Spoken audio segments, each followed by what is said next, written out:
Изборите ќе им донесат загуба на земјоделците во Кочанско.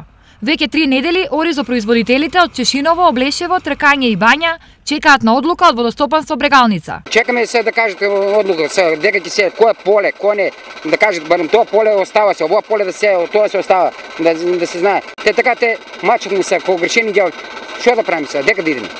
Дали одлагањето ја загрозува сеидбата на културата која за нив значи живот? Работиме, не знаем зашо работиме се.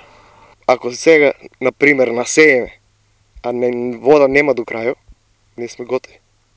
Джамката, ортоната, кај спаѓа. Што доколку одлука не се донесе на време? Да се исуши, може и царки да бидат, царка. По таа страна преку асфалтова царка, може и други работи нешто да сеат. На Крско ќе оде најверојатно, мумуруска нешто. Такво вода тука ќе биде.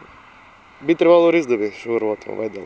Од водостопанство Брегалница денес повторно немаа дециден одговор за земјоделците, а немаше ниту кој пред камера да објасни кога ќе има седница на управен одбор и одлука за кои површини ќе има вода. Чека да минат првиот круг од изборите да се види кој на шо е, па после да одлучи.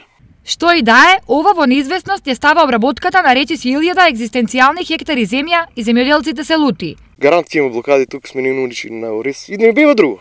Тука е за ориз, значи. Джабе да не се убедуваме.